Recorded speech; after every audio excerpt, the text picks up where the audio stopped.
Welcome to our channel Examine the BDS. I'm Dr. Dinesh. Today we are going to see about halitosis. You may check out my language playlist to see the latest video collection of your desired language. Let's dive into the topic. Whenever a person's breath is foul smelling, it is called as halitosis. It is commonly called as oral malodor. Let us not confuse it with the temporary unpleasant odor caused by the intake of food like garlic and onion, or even the morning bad breath are momentary and they are not a cause of concern.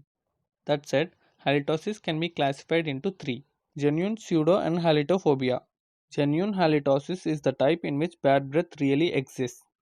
Second is pseudo halitosis, where an obvious malodor does not exist but the patient just thinks that he or she has malodor. Next is halitophobia. It is a psychiatric condition in which there is no malodor, and in spite of treating pseudo halitosis, the patient still believes that he has malodor. Halitosis causes socio-economic and psychological disturbance to the patient.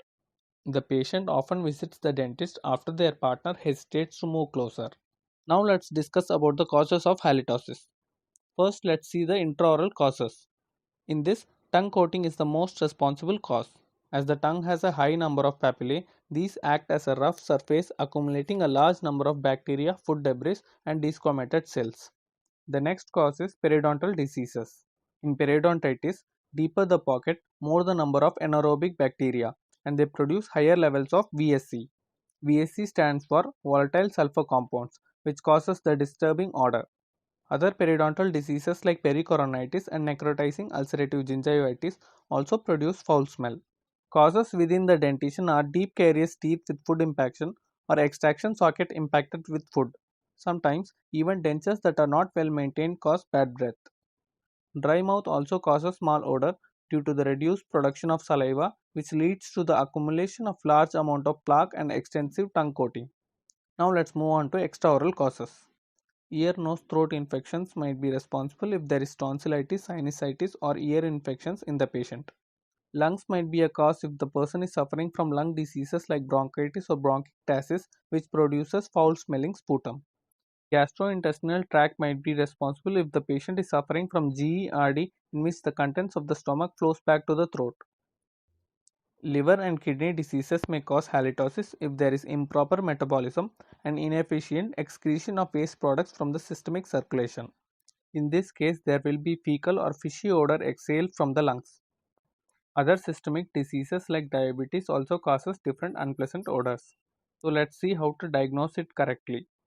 The patient should be thoroughly questioned about his medical history, and relevant questions should be asked like when the foul smell first appeared, its frequency, and whether he gets it before or after meals, and if others have told him about it. It's just to exclude imaginary or pseudo halitosis. Questions should be asked also regarding his medications. Other possible reasons like if he has xerostomia or ENT infections should be asked. If we listen carefully, then the patient himself might just tell you the diagnosis even before you examine his oral cavity. After the history, an oropharyngeal examination should be done. In this, we check for food impaction in deep caries tooth, interdental food impaction, and hygiene of the dentures. We should also check for tongue coating and periodontal pockets. The tonsils and pharynx should be checked for any swelling or erythema.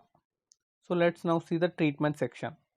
The cause should be correctly found and treated. Mechanically, we can remove the microorganism load by scaling and asking the patient to regularly use tongue scraper. Patients should be advised to use chlorhexidine or Listerine mouthwash twice or thrice daily, which helps reduce the microbial load and also keeps the mouth fresh. Patients can also resort to oral sprays and chewing gums in order to improve their breath and salivary flow. If the oral malodor persists after all these approaches, we should refer the patient to the concerned specialist or physician.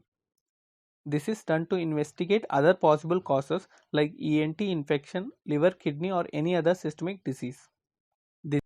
With this, we end this topic. Let's see today's bonus fact.